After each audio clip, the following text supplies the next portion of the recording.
Hello guys, good morning and welcome back to the series of number theory. बहुत दिनों के बाद हम लोग रिटर्न कर रहे हैं। लास्ट टाइम हम लोगों ने एक्सरसाइज के नंबर 1 सम को किए थे। आज हम लोग दूसरा सम को करेंगे, ठीक है। अब देखो, ये सब सम करने से पहले तुमको ऑब्वियसली नंबर थ्योरी के बारे में कुछ पता होना चाहिए। एंड हम लोगों ने अच्छे से वीडियो बना के रखे। तुम वो सब वीडियो को देख के आओ, फिर इस वाला वीडियो में आओ, तुमको एकदम मजा आ जाएगा, ठीक है। तो चलो शुरू करते हैं। देखो, क्वेश्चन में ये बोला गया है कि prove that 4 divides n, n+1, n+2, n+3। देखो, हम लोगों के पास n के बारे में कुछ बोला नहीं गया है। ऑब्वियसली ये नेचुरल नंबर होगा, ठीक है। और हम लोगों को ये मतलब प्रूफ करना है कि ये जो पूरा नंबर है इसको 4 डिवाइड करेगा, ठीक है। अब इसको कैसे मतलब आगे बढ़ेंगे वही देखने के लिए तुम थोड़ा सा axiom of induction, mathematical induction, ये सब का वीडियो देख लो, फिर इस वीडियो में आओ, तभी तुमको थोड़ा सा क्लियर होगा, ठीक है। देखो, तो पहले कुछ भी प्रूफ करने से पहले हम लोगों को सेट बनाना होगा। तो देखो, सेट बनाते हैं।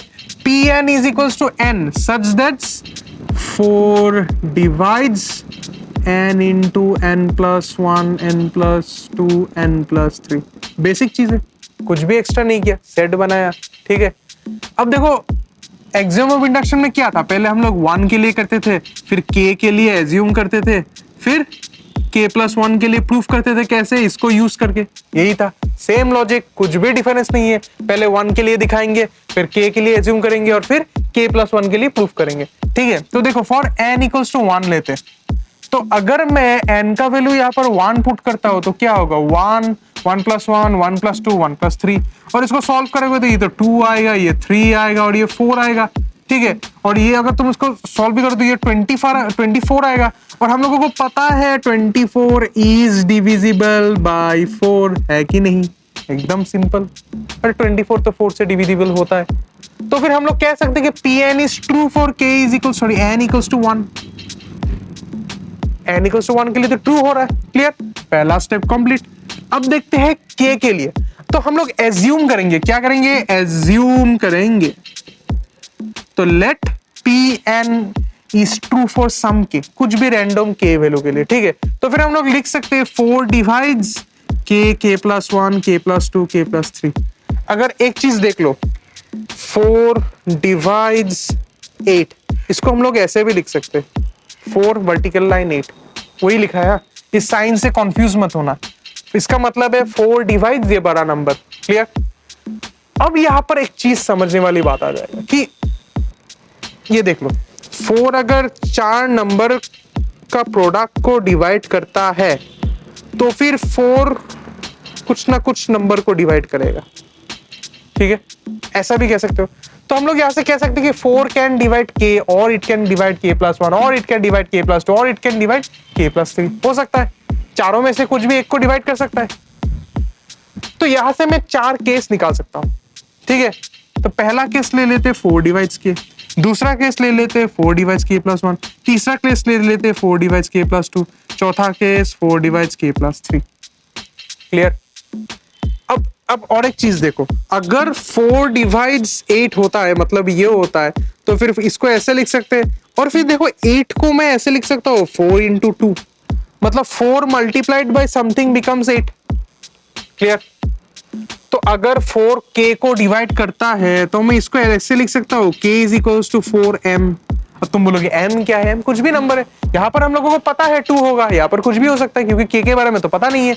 तो यहाँ पर हम लोगों ने और एक आर्बिट्ररी कांस्टेंट ले लिया, that is m, clear.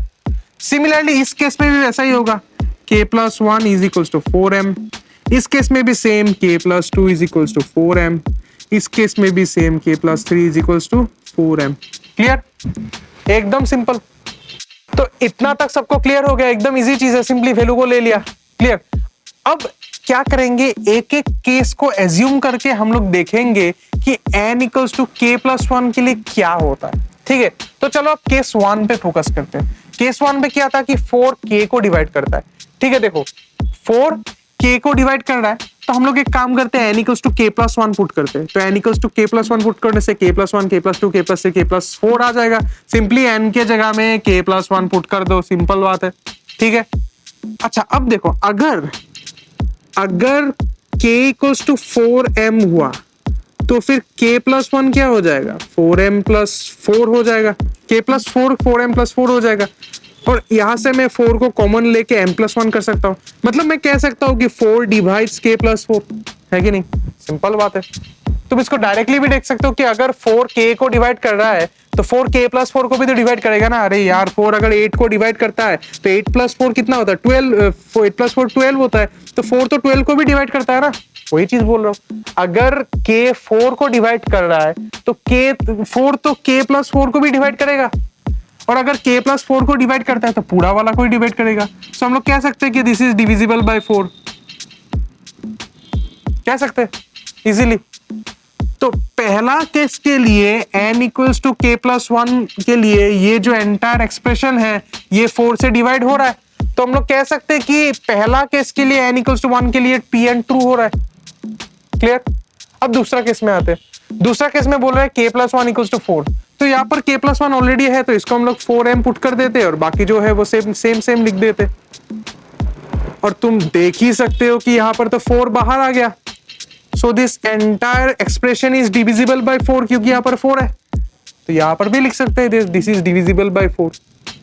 Similarly third case के लिए देखो, यहाँ पर k+2 का वैल्यू 4 है, तो ये k+2 का वैल्यू 4 पुट कर दो तो ये ऐसा कुछ हो जाएगा।